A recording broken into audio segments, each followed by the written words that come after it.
Muito boa tarde. Como diz o meu amigo pastor Edilson, chegando, mais um podcast Roda de Amigos, trazendo para você sempre um conteúdo com muita relevância, sempre trazendo também serviço de utilidade pública, sempre trazendo pessoas relevantes dentro do reino de Deus, e nós queremos louvar a Deus pela sua companhia nesse dia de hoje. Queremos louvar a Deus pela sua participação, para você que já está aí aguardando a nossa programação começar, e agora nós começamos. Já quero pedir para você, deixa um comentário, deixa um like pra gente aí, e é uma alegria poder ter você conosco. E você que tá aqui pela primeira vez, tem um botãozinho chamado inscrever-se. Você se inscreve e também pode ativar o sininho de notificações, e todas as vezes que a gente produzir algum novo conteúdo, você já vai ser o primeiro a ser avisado. Roda de Amigos vem aqui para trazer para você sempre uma informação à vontade, para você poder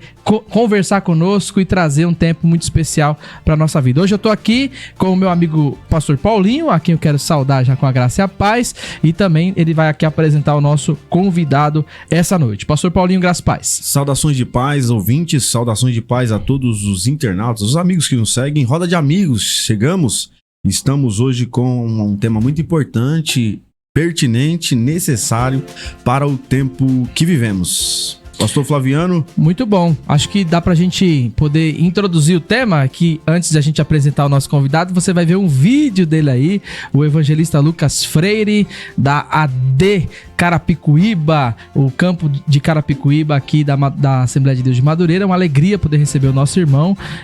Daqui a pouquinho você vai saudar a nossa audiência, mas antes a gente vai ao vídeo aqui, que é o tema principal daquilo que a gente vai falar nesse momento. Pra você aí, o Gesiel vai soltar aí pra você. Será que nós estamos respondendo perguntas que a sociedade já não está mais fazendo? Tenho repetido e alertado, a igreja precisa falar aos problemas reais da sociedade. O reverendo Billy Graham dizia, o pregador, o pastor, o professor precisa estar com a Bíblia na mão e o jornal na outra. Precisamos dialogar com o mundo real e seus problemas reais, gente. Ser um Daniel para a Babilônia, um José para o Egito, uma Esther para os persas. Recentemente, uma sóbria em meio aos ébrios, a pastora Helena Raquel, nos deu um exemplo de sanidade e coragem. Ela usou o púlpito, a visibilidade, sua influência, para denunciar algo urgente e inegociável, o abuso contra as mulheres. Ela não se serviu do evangelho, ela serviu o evangelho. Ergueu-se com uma voz profética. Enquanto isso, com responsabilidade e carinho digo isso, muitos teólogos continuam presos a querelas soteriológicas, arminianos contra calvinistas e mais, disputas escatológicas, pré, pós, enfim, que embora sejam importantes, não são dores da nossa contemporaneidade. Importantes, mas não urgentes. Acordem, usem o espaço, a influência, os seguidores, o público que os escuta, para serem voz profética e não mais um barulho sem propósito. Nós não fomos chamados para entreter as ovelhas, nem mercadejarmos o sagrado, mas sermos voz profética. Enquanto houver abuso, violência, injustiça, fome, desigualdade, corrupção e miséria, a igreja precisa ser uma voz e não se ocupar com coisas irrelevantes. O evangelho não pode se virar palco de vaidades acadêmicas. É tempo da gente reposicionar o discurso, refinar a escuta, recuperar a coragem. No fim, a pergunta é simples, gente. Estamos falando sobre o quê? E mais importante, estamos falando para quem? Se a igreja perde sua voz profética e deixa de responder às questões da sociedade, ela se torna o que Jesus disse, apenas um sal insípido para ser pisado pelos homens, uma luz debaixo da candeia que perdeu a sua voz. Que Deus nos dê discernimento, coragem para falar aquilo que ninguém quer falar mais. É isso aí, essas foram as palavras do nosso querido evangelista Lucas Freire. É Freire mesmo, né? Vai trazer aqui para nós os primeiros saudar aqui nossa audiência.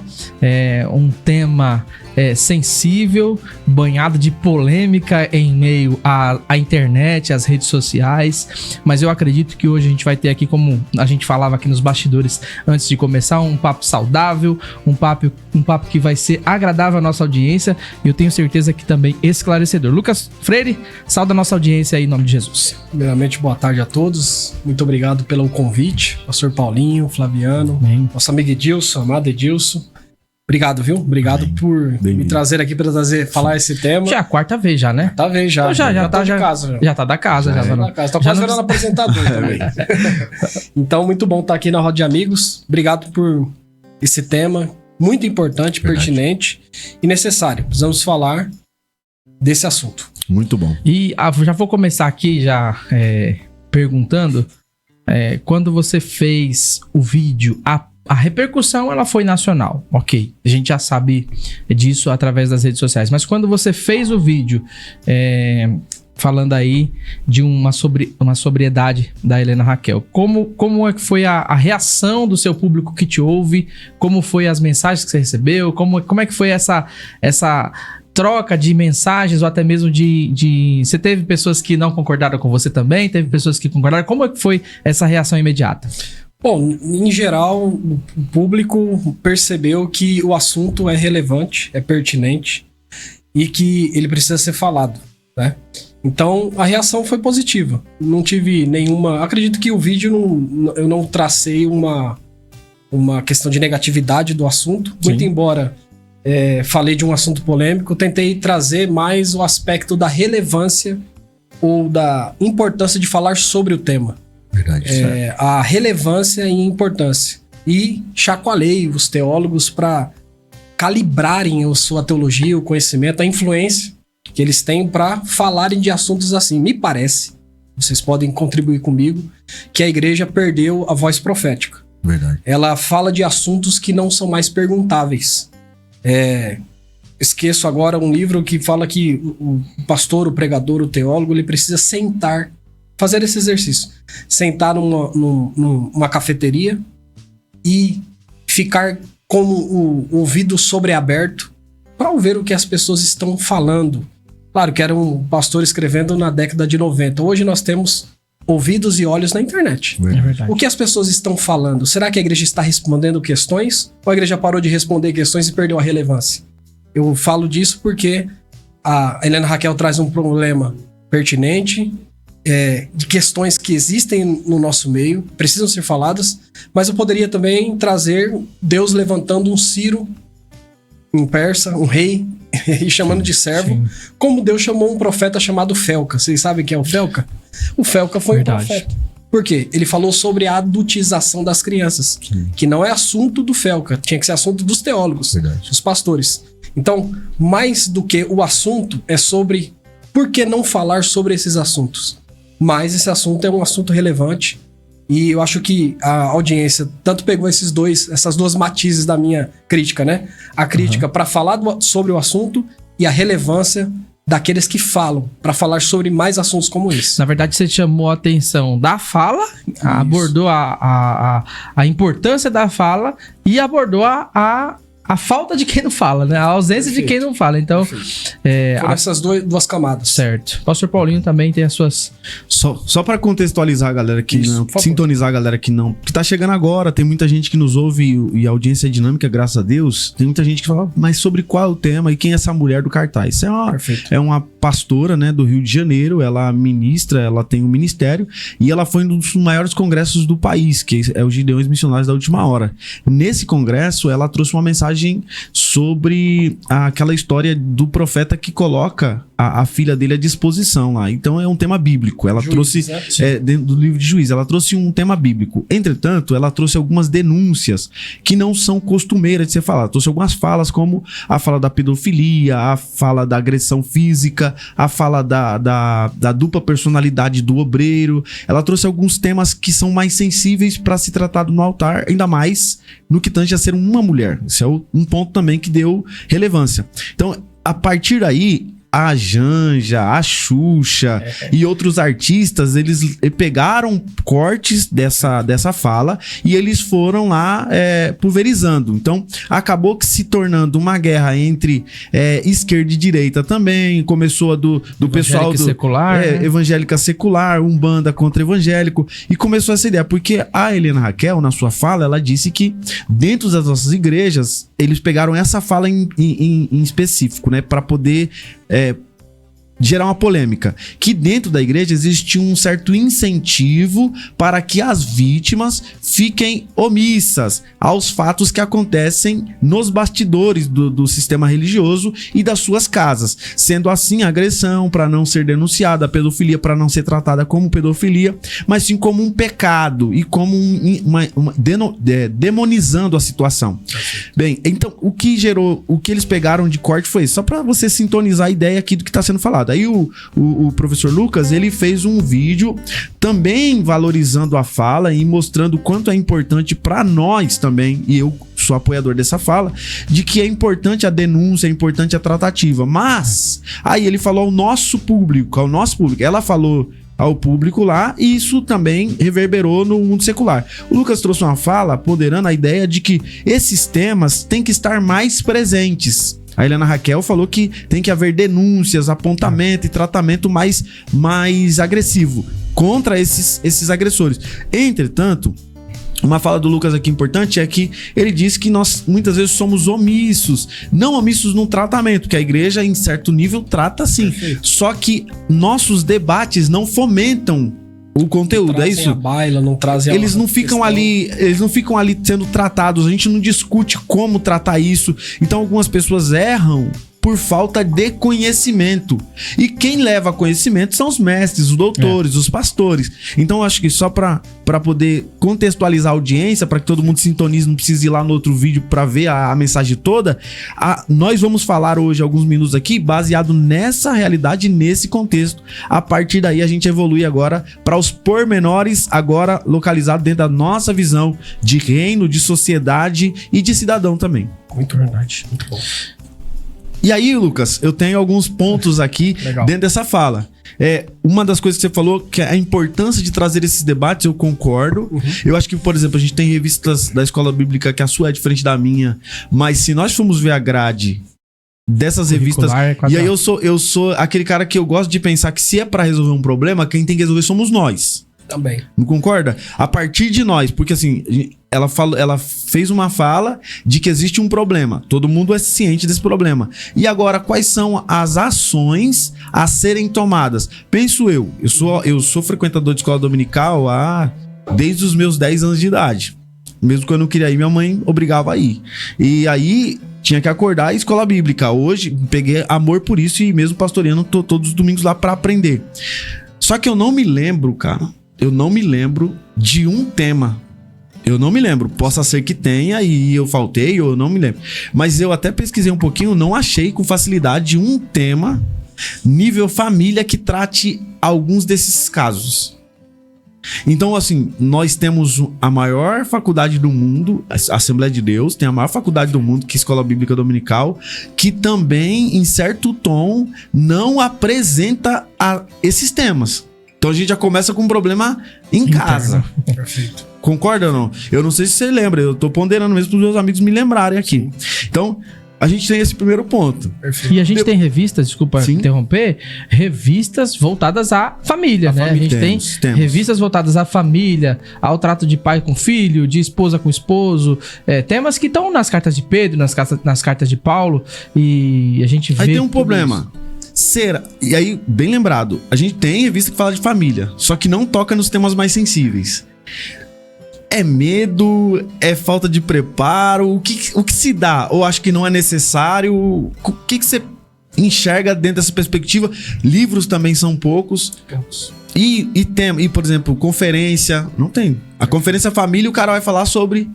As bênçãos da família, o comportamento do obreiro com a esposa, mas no que tange muito o dia a dia ali, meio que a comida, o agradar, o beijar e tal. Mas e quando chega nesse nível? A gente tá preparando emocionalmente e espiritualmente a pessoa para lidar com isso? O que você enxerga dessa perspectiva e dessas propostas que eu falei que eu sinto já falta? Perfeito. Bom, vou tentar... falar sobre tudo, né? Eu acho que a Helena Raquel, eu me apropriei da fala dela para justamente destacar o que você fez a leitura, vocês fizeram a leitura perfeita, então do que eu disse eu não preciso retomar. Eu acho que o denúncio de abusos não nasce do nada. Eu acho que nasce desses silêncios acumulados dentro das igrejas. Eu, como professor de teologia, fui líder, já recebi relatos diretos ou indiretos de mulheres que foram conduzidas, foram aconselhadas a, ao invés de denunciar, orar. Aqui que está o ponto. Nós, como igreja, temos que lidar com esses assuntos. Tem a primeira vara, a primeira instância, é a instância da oração. Nós vamos orar. Agora, quando ele passa dessa instância da disciplina eclesiástica, nós temos uma vara criminal. Sim. Então, passou do momento em que aquela mulher, aquela pessoa está sendo abusada, seja fisicamente, emocionalmente. Então, aí você já tem outros caminhos, né? Eu acho que a igreja é uma mesclagem de tudo que você está destacando. Medo, despreparo e também não ser o que está acontecendo agora levada a pensar sobre o assunto. Você pode ter certeza que daqui pra frente nós vamos ter mais biografias, bibliografias acerca do assunto. Pode ser que tanto a Betel quanto a CPAD trarão esse assunto um pouco mais refinado sobre isso. Eu acho que a nossa postura aqui no programa, na Roda de Amigos, é justamente mostrar que é uma autocrítica, porque nós não estamos fazendo uma defesa aos abusos, como foi dito aí, né? Você bem citou. E nem essa capitulação de uma política que diz que, olha, existe um encobrimento em relação a isso.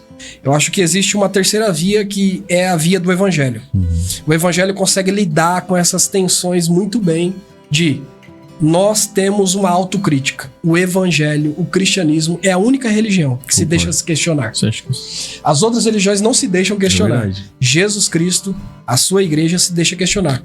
1 Coríntios capítulo 5, vocês conhecem o texto, não preciso ficar citando aqui, mas para nossa audiência, fala sobre um problema de disciplina na igreja. Um homem que estava tendo um problema de incestuoso. Estava tendo um caso com a mulher do seu pai.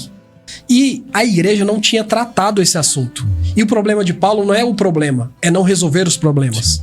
Problema a gente vai ter. Aliás, a igreja de Corinto é problemática. Verdade. Capítulo 1 ao 3, problema de divisão. Capítulo 5, problema de disciplina. Capítulo 6, capítulo 5 e 6, problemas jurídicos. Os irmãos estavam, ao invés de resolverem questões em pequena escala, eles estavam indo já para questões judiciais. Capítulo 7, problemas do casamento. Capítulo 7 e 8, problemas do casamento. Capítulo 9, 10, 11, problemas da ceia em relação ao culto, à sociedade. Capítulo 12, 13, 14, problemas com os dons espirituais. Capítulo 15, problema com a ressurreição. Falta de problema não é, então. Então, a questão não é ter problema, a questão é resolver os problemas. A pergunta que é a questão que vocês trouxeram ao lume. Como a igreja está resolvendo esses problemas? Como a igreja lida com essas questões? Nós temos que saber que são 266 casos no estado de São Paulo de feminicídio. Ou seja, uma mulher... Esses dados parecem ser um pouco sensacionalistas, mas são reais. Uma mulher por dia morre. Então, isso fora as questões que não são catalogadas. Exatamente. Perfeito. Então, assim, nós como igreja temos que dar a nossa cara a bater no sentido de autocrítica, mas nós não podemos ser capturados, como você bem destacou, por uma politização do tema, ou seja, dizendo, a igreja encoberta isso.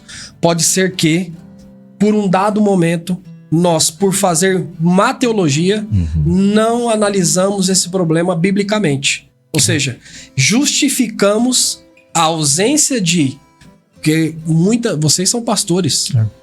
Muitas das vezes chega uma questão para vocês, não tá nesse nível, e nós até a última instância nós pedimos, ore pela sua família. E apoiamos em oração. Eu, quando era jovem, eu sei que vai parecer engraçado o que eu vou dizer aqui, quando eu era jovem, a gente escolheu um tema de Isaías, quando o Senhor fala com ele, a quem enviarei quem há de ir por nós? Aí ele fala a famosa frase, o Hineni Adonai. Aí só que a tradução nossa era, eis-me aqui, envia ele ali. É como se fosse levantar a denúncia, mas dizer, eu vou levantar aqui que é necessário denunciar, mas quem tem que denunciar é você, não eu. Então eu acho que também traz um pouco dessa linha tênue de até até quanto nós devemos denunciar Suportar. todos esses casos. A vítima, ela deve ser sempre amparada pela igreja, e como você bem abordou, uma boa teologia vai nos conduzir para isso. Perfeito. Um bom cristianismo, cristianismo piedoso, vai nos conduzir a isso.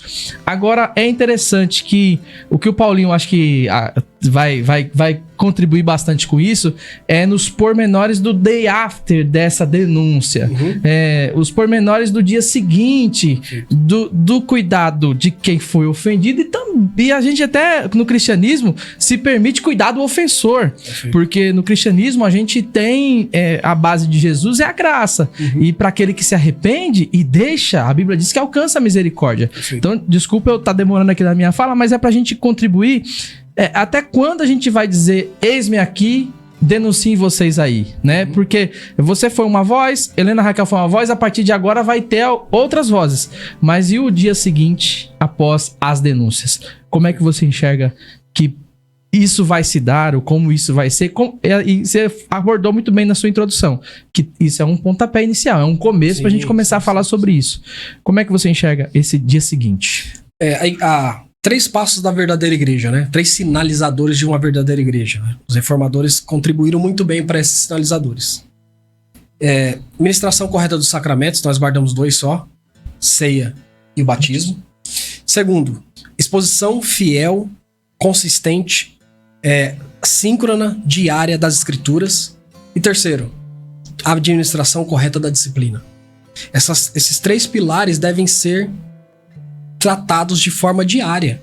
Então, é aquela frase básica, né? É melhor prevenir do que remediar. Então, a prevenção diária, a fala, a abordagem do assunto, trazer essas questões para a escola bíblica, para o culto, é esse movimento que a igreja tem que fazer. E não só sobre esse assunto, pode ter outros. A gente poderia falar de vários outros. Por exemplo, eu vou citar um assunto que pode ser objeto de outro nosso encontro. Por exemplo, o uso dos jogos por nossos adolescentes. Sim. Roblox, quem conhece aí os adolescentes sabe, ou jogos de RPG, enfim. Sim. São assuntos, por exemplo, que não então, são no nosso dia a dia e não são material de esboço dos pastores. Congresso de adolescente, você não vê esse objeto. E parece que o evangelho não faz sentido para segunda-feira do adolescente. É verdade. O domingo não faz sentido para segunda-feira. A mensagem não conecta, né? A mensagem do domingo não traz relação causal básica. Não fala do chão da igreja. O chão da igreja para os adolescentes é internet, jogos de RPG, o Roblox. Quais são as mensagens que nós estamos falando? É isso que eu tô querendo destacar. E aí sim a gente consegue lidar melhor com esses problemas. Por quê? Quando eles aparecerem, eles já foram tratados, eles já foram relacionados. O problema é que nós não tínhamos uma rede que conseguia nem lidar com isso.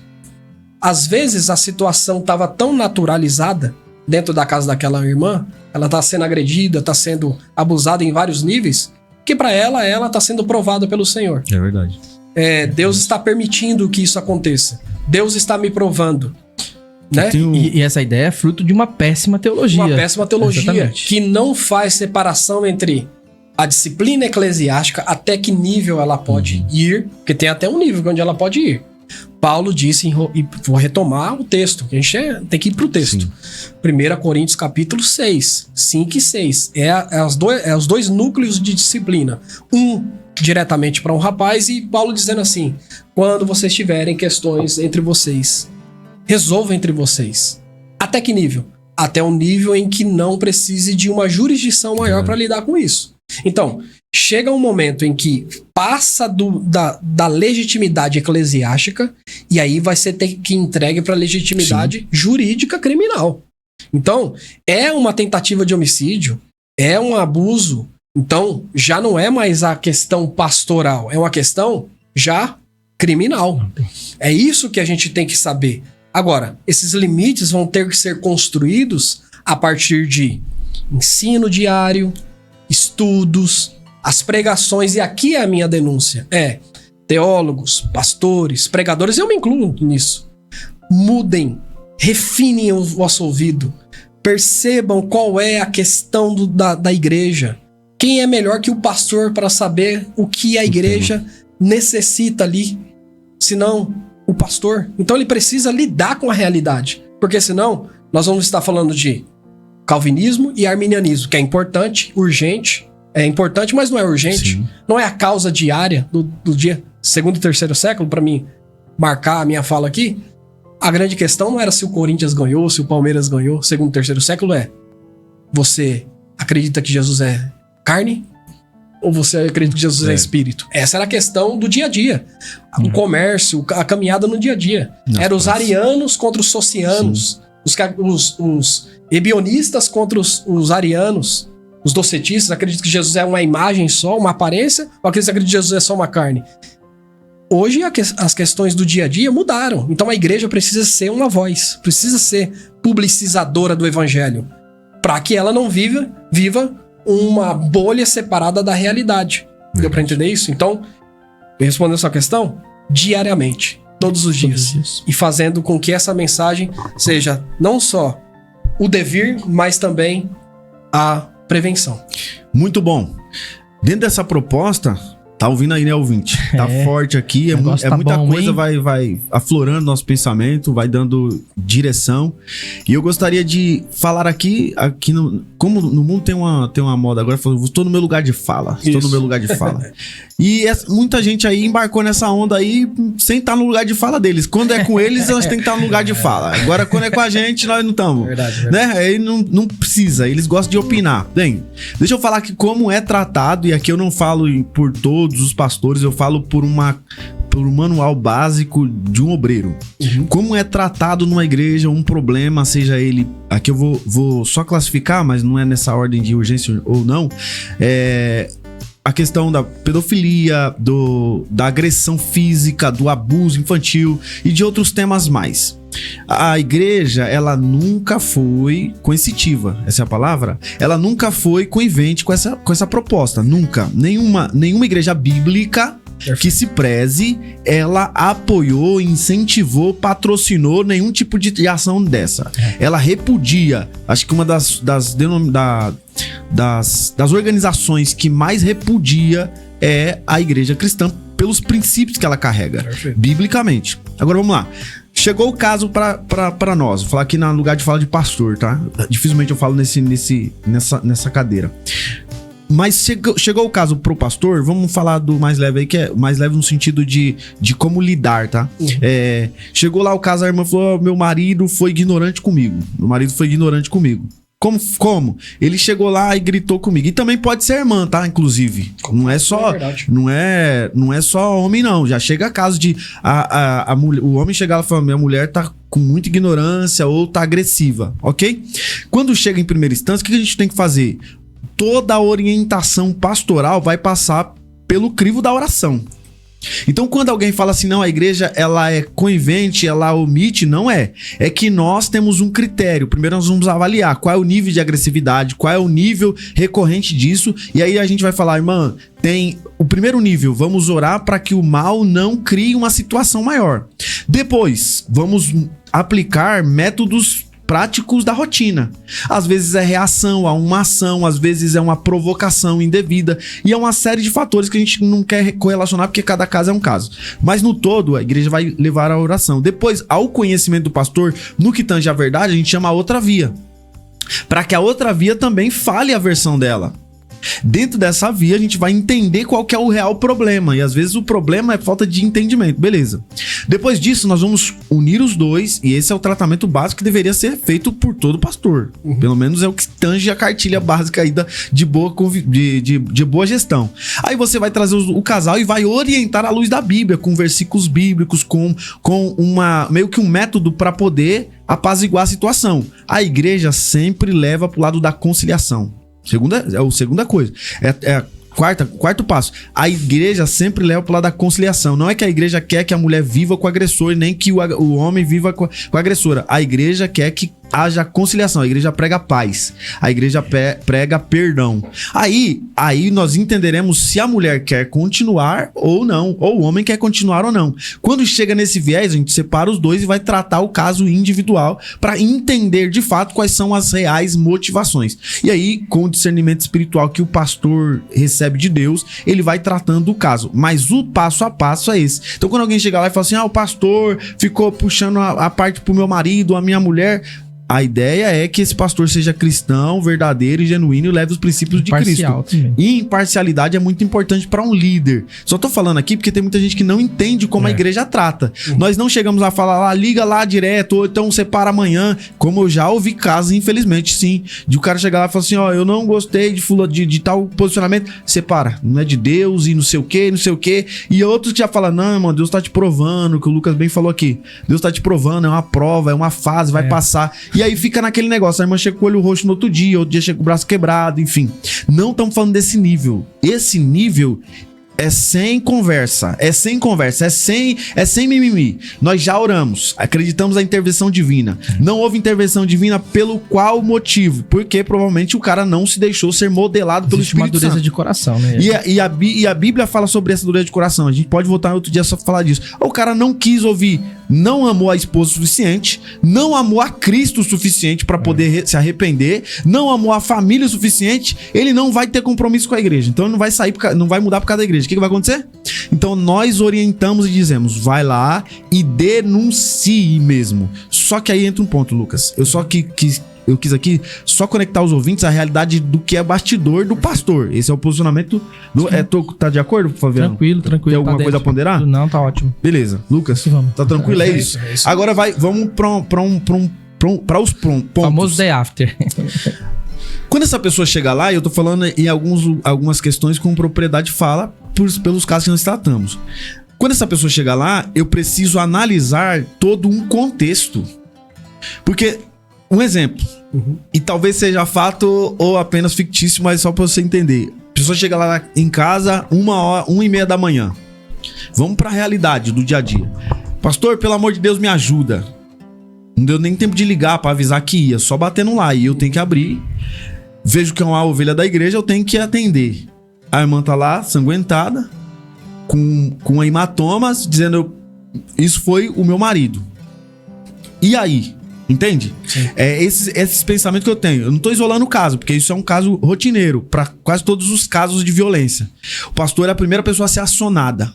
Inclusive, para quem critica muito o pastor, no velório, quando alguém morre, primeira pessoa que a pessoa aciona, pastor. Às vezes nem a família anunciou ainda, o pastor é o primeiro cara que a pessoa lembra do telefone. E nesses casos de violência também, na maior parte, é o pastor, de todas as coisas. Aí o que vai acontecer?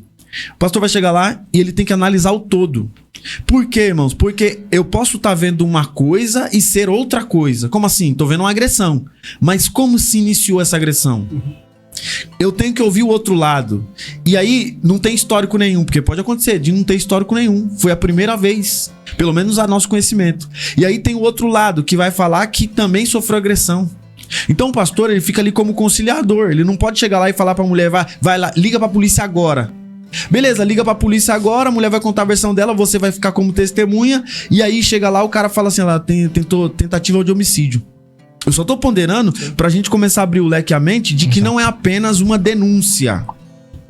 Ficou claro aqui, Lucas? Perfeito. Professor, eu tô tentando ponderar pra que as pessoas e os ouvintes entendam que o pastor tá numa linha tênue e delicada de posicionamento. Por quê? Porque, e a igreja também num todo, né? Porque a igreja tem alguns valores a preservar. E aí o cara chega lá e só abraça a ideia e só abraça a história, e nós não temos apenas um caso de pessoas que se vitimizaram, como o caso foi de um delegado que saiu aí, repercutiu, a menina, ainda bem que ele estava gravando, que a menina se batendo, se cortando e dizendo que ia denunciar ele e ia sair na mídia e a carreira dele estava estragada.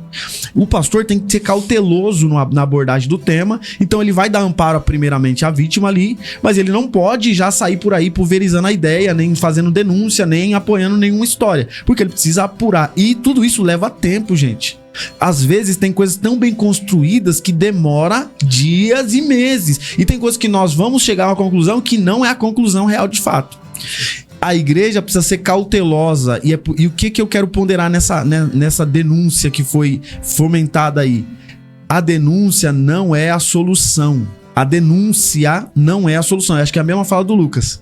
O problema existe, mas será que só denunciar, como foi feito pelos artistas, como foi feito... Porque pegaram só essa parte, mas ela foi muito prudente na fala dela, ela falou sobre os métodos de tratar isso. Sim. Mas o senhor concorda que a denúncia não é a solução para esse caso? Porque assim, nós vamos até fazer esse método paliativo, o nosso método é paliativo. Vou falar na EBD, vou falar no meu curso de ensino, mas não resolve. Dentro disso, Lucas, o que nós podemos fazer melhor e mais para que essa questão seja tratada? Não, você fez um panorama muito bom. Claro que é caso a caso, né? Cada caso é algum caso e vai ter que ser averiguado. Agora, hipoteticamente, essa pessoa que chegou na madrugada é de um marido que já é agressor. Então você já tem uma medida protetiva.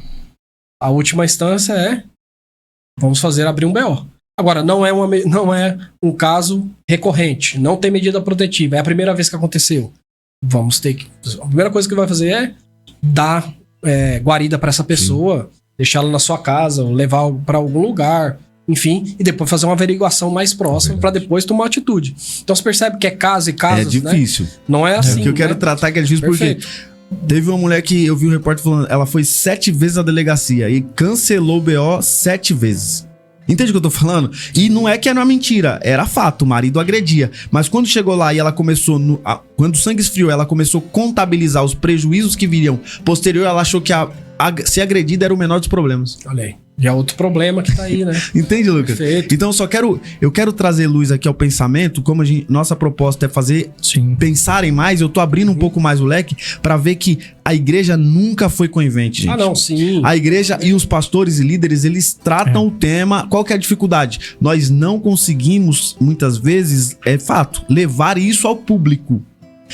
Por N questões. E nós precisamos aprender métodos. Tem formas e métodos. Encontro de mulheres, chá de mulheres, encontro de homens. Porque também é importante tratar a questão do emocional. Que toda agressão é o estopim de estresse, de nível de frustração, enfim. Um ponto que eu acho interessante para a igreja tratar, Lucas, também, que eu até anotei algumas pautas aqui, a gente engrossa esse assunto, é a falta de programa de apoio. Porque vamos falar da omissão. Muitas mulheres se omitem porque elas dependem necessariamente do cônjuge. A igreja poderia melhorar e também o governo, as políticas públicas, um sistema de apoio mais eficiente para que a mulher tivesse mais confiança e fosse a denúncia. Você concorda? Também. Um ponto que eu queria retomar da sua fala é que, para o nosso meio pentecostal, infelizmente, se veiculou muito tempo, é um ponto que a gente tem que trazer a autocrítica. Se veiculou, como eu bem destaquei, uma submissão insubmissa. Verdade. Então, se teologizou a ideia de que a submissão é até a última instância, isso não é teologicamente correto. Então, no meio pentecostal, sobretudo, você tem muito machismo em nosso meio. Concordo. Muito machismo. Até pela etimologia da palavra, né? Submissão. Isso. Se ele tá fora da missão, meu amigo, da visão, então... Perfeito. Então, por exemplo, se a gente pegar o texto de Gênesis, vamos ser bíblicos, vamos pegar o texto de Gênesis. A ideia de que hierarquizar não é inferiorizar. Sim. Há uma divisão de funções, não de hierarquias. O fato de Deus dar... Isso acontece no o corpo de Cristo. Paulo, quando ele vai falar da igreja e dos dons, nos 3 textos que ele fala dos dons da igreja, ele usa a imagem do corpo. Romanos capítulo 12, 1 Pedro capítulo 4, 1 Coríntios capítulo 12, ele vai dizer, a igreja é um corpo. Cada um tem uma função. Quem quer ser ouvido? Se todo mundo fosse ouvido, como que seria? Se todo mundo fosse boca. Aí ele fala assim, agora tem alguns membros nossos que são menos decorosos, menos bonitos, e nós cobrimos, que são os pés, mas eles têm uma função. Agora, a gente vai entrar em crise, porque Deus estabeleceu funções. Você imagina se o nosso corpo começasse a assumir personalidade e o seu estômago que não aparece, ninguém viu o seu estômago, a gente vê seu rosto, o seu nariz, e ele começar a entrar em crise contra o seu nariz. Então, assim, isso vale também para os papéis sociais que Deus estabeleceu na criação. Então a proposta aí é que nós temos um problema que hoje nós estamos pagando uma conta, de certo nível, certo? Lidamos isso de forma errada. A ideia da submissão exagerada. A mulher... Tem um pastor aí, que não vamos falar o nome dele, falou assim, ó, se minha mulher... Esse homem aí que quando a mulher tá varrendo a casa, você passar por cima... A mulher tem que falar esse negócio não, irmão. Você tem que passar por cima. Então, assim, isso é isso que a gente... Nós temos que fazer uma autocrítica. Sim, sim. A autocrítica é... Homens, deixemos de ser machistas ao ponto de tirarmos a dignidade das mulheres. Mulheres, não assumam uma pauta politizada feminista que tire a dignidade do seu homem. É verdade. É isso que a gente tem que fazer. E a Bíblia é que traz esse equilíbrio. Ponderação, né? Isso. A Bíblia não é feminista. Não é.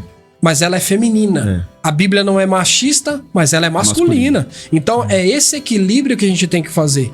E a autocrítica que eu faço para o nosso meio pentecostal é um meio que, em alguma medida, de forma direta ou indireta, não é que produziu isso, mas criou-se um ambiente passível para esses abusos inconscientes. Já começa também na religião. Eu tava vendo a história não vou nem falar por causa de tempo, mas da história da dona Wingli lá, como que é o nome dela? Frida Wingli. Cara, que história triste. De machismo. Que foi impedida de cumprir o seu chamado do seu ministério, quando na ausência do seu esposo que já tava enfermo, ela não conseguiu cumprir o ministério porque uma certa linha de pensamento, entendeu? Que as mulheres não tinham lugar de fala e a mulher foi proibida de entrar no Brasil. Então, pra você entender o nível de machismo. É lógico que a igreja evoluiu muito nesse tema. Hoje nós temos pastoras. Hoje, se eu fui pregar numa igreja do seu ministério lá, tinha uma pastora lá. E isso é legal. Só que existem alguns tabus que tem que ser quebrado. Perfeito. E o machismo, eu acho que ele cooperou para esse nível de omissão. Perfeito. Aí é o ponto. Aqui que tá o ponto que eu queria destacar. Essa teologia feita de forma abusiva, pegar o texto e utilizar ele para minha... manutenção do outro, para objetificação do outro, em todos os níveis. Vocês são pastores, sabem. Sim. A objetificação da mulher no sentido sexual, a objetificação da mulher, como você bem destacou, no sentido social. Homens que falam, mulher minha não vai trabalhar, não. É isso aí. Mulher minha tem que lavar louça e limpar a casa. Esse é um tipo de fala que Jesus não aprovaria. Verdade. Eu poderia destacar aqui que a primeira mensagem do evangelho após a ressurreição, quem foi que levou? As mulheres.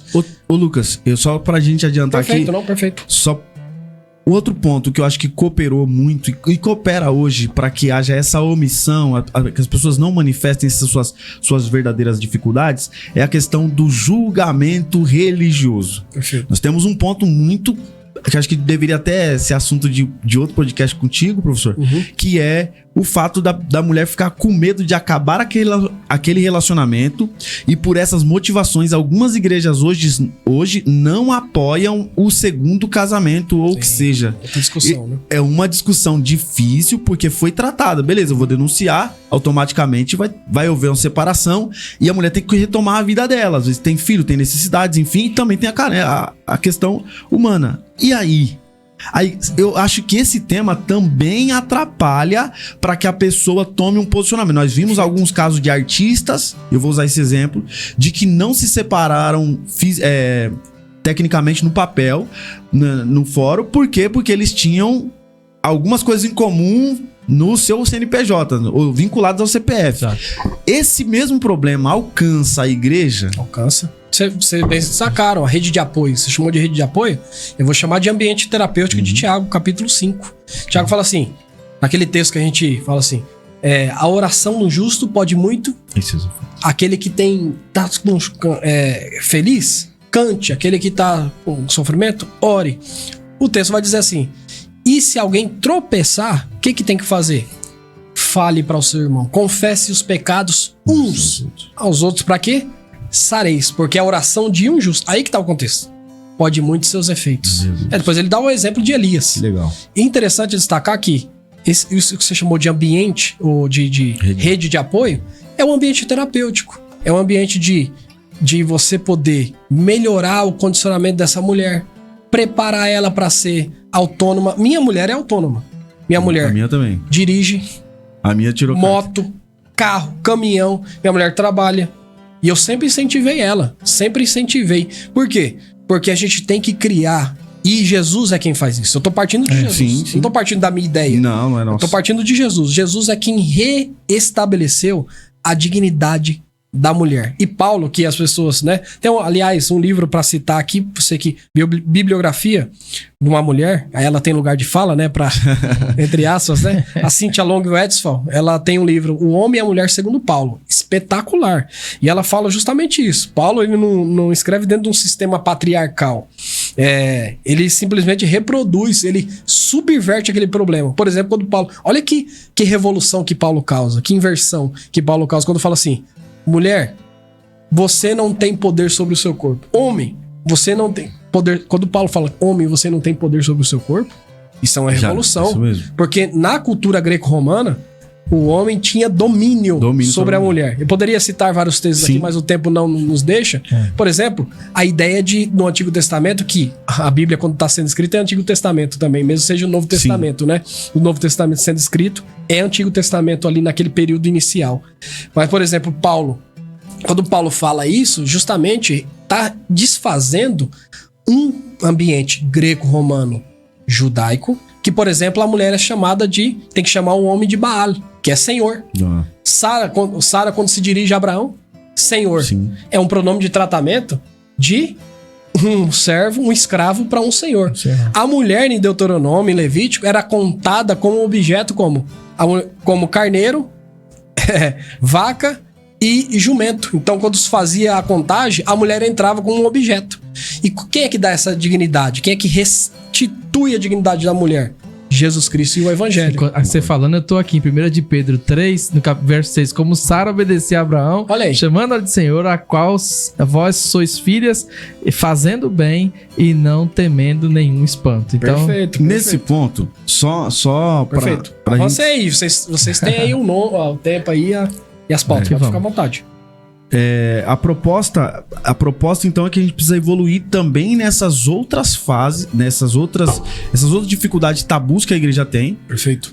pra gente poder melhorar esse ambiente para que a mulher também e o homem que também seja agredido, ele possa evoluir nessa proposta, né, nessa sua tomada de decisão, concorda? Perfeito. Acho que a gente falou aqui sobre a questão do julgamento alheio, porque existe mesmo esse ambiente, o ambiente religioso acaba solicitando e exigindo um posicionamento diferente do que o mundo faz, por exemplo, casamento, também essa questão do perdão, aí vão criticar, e essa retomada de vida vai ser difícil para a pessoa, e ela faz essa conta também na hora na hora de tomar uma decisão. Bem, eu quero deixar minha fala aqui, ponderando bastante coisa que ainda...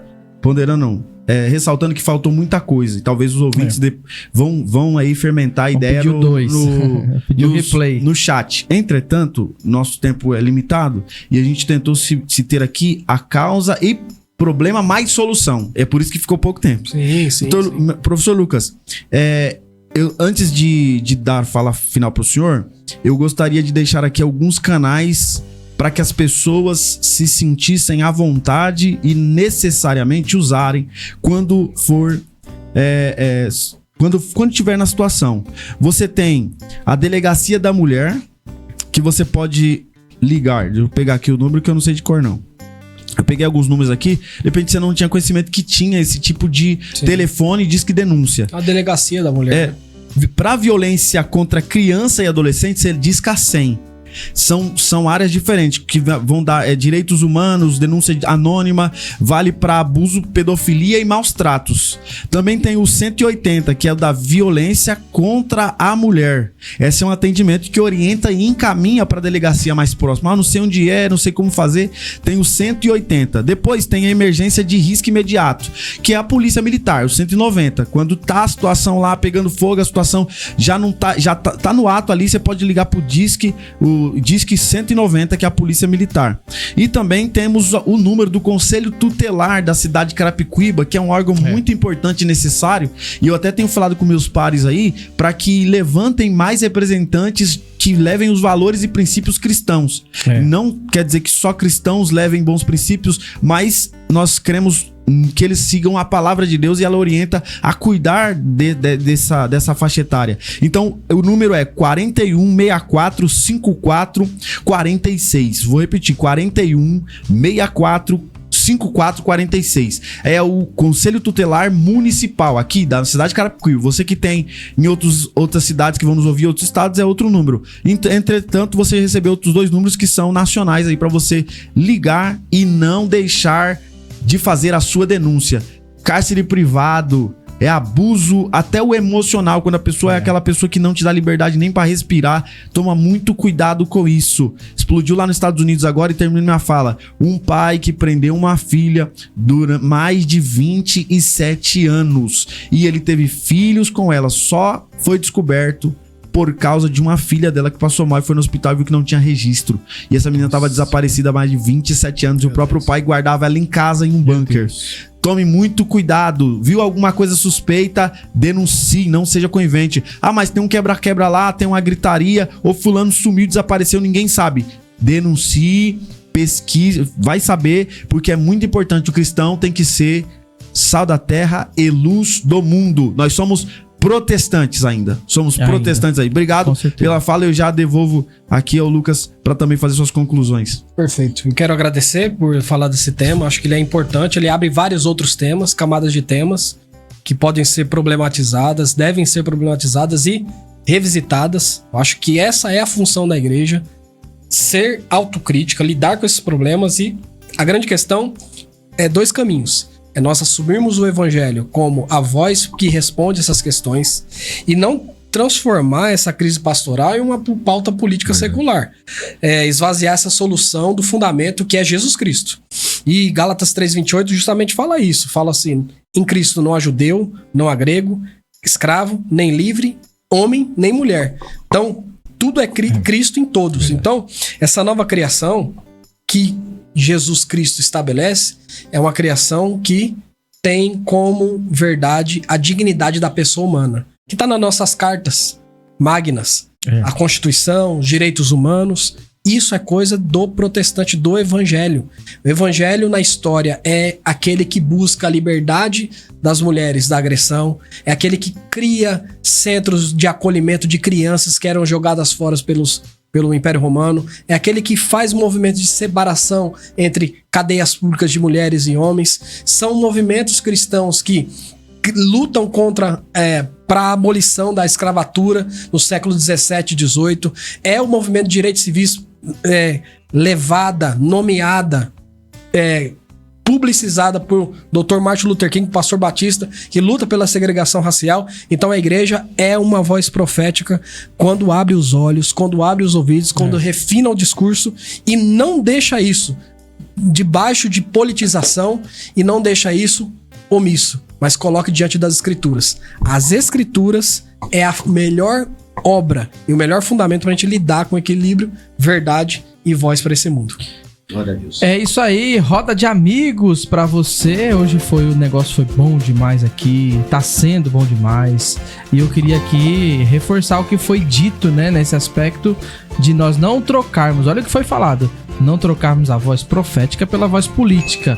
Não é porque todo mundo tá aí surfando na onda de uma fala e aproveitando pra fazer react, porque o nosso irmão fez um react, mas ele fez um react chamando a atenção para uma realidade. E aí a gente hoje aqui no podcast Roda de Amigos trabalhou o dia a dia dessa denúncia, desse tratamento, dessa forma de fazer, e eu acho que enriqueceu a minha vida. Eu saí enriquecido aqui, né, nesse dia de hoje. Eu saí enriquecido, creio que você aí do outro lado também saiu enriquecido. Agradecer mais uma vez aqui professor Lucas Freire, evangelista, servo de Deus. Agradecer também a liderança dele, pastor Davi Dias, pastor Jasson Secundo Barreto e toda a AD Carapicuíba, né? E também dizer para você que você é sempre bem-vindo aqui para enriquecer as nossas vidas, a nossa programação também. Pastor Paulinho, Deus abençoe, obrigado por estar com a gente aqui. Você é um amigo, vamos passear daqui uns dias, né? Amanhã, daqui a 24 horas. Daqui a alguns dias. Deus vai dar essa Deus é bom. Obrigado, Lucas, pela presença. Obrigado, Gesiel, pela paciência. Obrigado, Flaviano. Obrigado, sábado tamo junto. Segue a página, segue o canal, vai ser bênção. Deus abençoe. Deus abençoe.